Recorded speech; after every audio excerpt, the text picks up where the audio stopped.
NASA کے خلائی جہاز اوسائرس ریکس نے بینیو نامی ایک شہابیے سے لیے گئے مٹی کے سیمپلز زمین پر واپس پہنچا دیے ہیں اور اب یہ سیمپلز ناسا کی تحویل میں ہیں۔ ان سیمپلز کے سربمہر ڈبے کو ایک نائٹروجن چیمبر میں رکھ دیا گیا ہے تاکہ زمین کے ایٹماسفیئر میں موجود آکسیجن اور دوسرے مالیکیول شہابیے کی مٹی کے سیمپل میں موجود مالیکیول سے کوئی انٹریکشن نہ کر سکیں۔ السلام علیکم، میں ہوں جویریہ عادل اور آپ دیکھ رہے ہیں تختی آن لائن۔ یہ تاریخ میں پہلی دفعہ ہے کہ امریکہ کے کسی خلائی جہاز نے کسی شہابیے کی مٹی کے سیمپل کو زمین تک واپس پہنچایا ہے۔ بینیو ایک شہابیہ ہے جو سورج کے گرد گھوم رہا ہے، جس کا سورج کے گرد ایک چکر لگ بھگ 435 زمینی دنوں میں پورا ہوتا ہے۔ اس سیارے کا مدار زمین کے انتہائی پاس سے گزرتا ہے۔ اس بات کا امکان موجود ہے کہ سن 2182 میں یہ شہابیہ زمین سے ٹکرا جائے۔ بینو کا قطر 492 میٹر ہے۔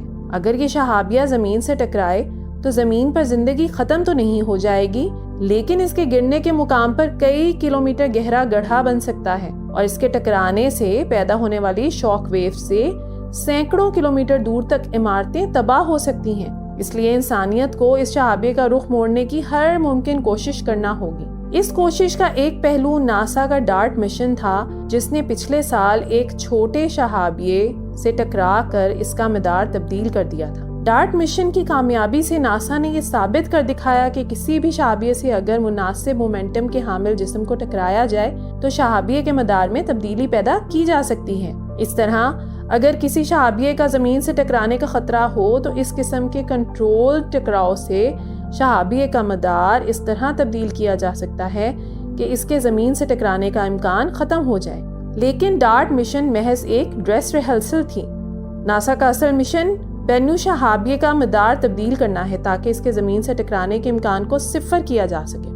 اس لیے یہ جاننا بہت ضروری ہے کہ بینو شہابیے کی ساخت کیسی ہے، اس پر مٹی اور چٹانیں کس طرح سے آپس میں جڑی ہوئی ہیں اور اس کی کنسٹرکشن کیسے ہوئی۔ یہ جاننے کے لیے ناسا نے کئی سال پہلے بینو کی طرف ایک خودکار مشن بھیجا تھا جو 2020 میں یہاں پہنچا اور اس شہابیے کا تفصیلی جائزہ لیا۔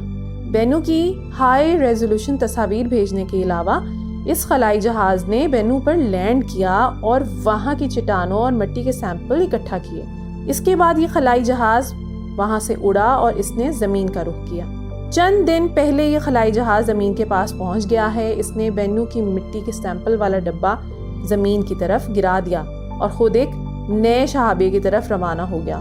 یہ سیمپل امریکہ کی ریاست یوٹا کے صحرا میں گرے، جہاں ناسا کے کارکنوں نے فوراً ہی اس ڈبے کو اپنی تحویل میں لے لیا اور اب اسے نائٹروجن چیمبر میں محفوظ کر لیا گیا ہے۔ اس سیمپل میں بینو شہابیے کی لگ بھگ 250 گرام مٹی موجود ہے، جسے اب ناسا کے ہاسٹن سینٹر میں بھیجا جائے گا، جہاں اس ڈبے کو کھول کر سیمپل نکالے جائیں گے، مٹی کا وزن کیا جائے گا اور اس کے بعد اس مٹی کے تجزیے کا کام شروع ہوگا۔ سائنسدان نہ صرف یہ جاننا چاہتے ہیں کہ یہ شہابیہ کیسے تشکیل پایا، بلکہ یہ بھی دیکھنا چاہ رہے ہیں کہ اس کی چٹانیں کتنی مضبوط ہیں اور مستقبل میں جب اس شہابیے کا راستہ تبدیل کرنے کے لیے اس سے کوئی بہت تیز رفتار خلائی جہاز ٹکرائے گا، اس ٹکراؤ سے اس شہابیے پر کیا اثر پڑے گا، اس سے کس قدر مٹیریل اڑ کر خلا میں بکھر جائے گا، ان اڑنے والے حصوں کی سمت کیا ہوگی اور کیا وہ زمین کی طرف آئیں گے یا خلا میں کسی دوسری طرف نکل جائیں گے۔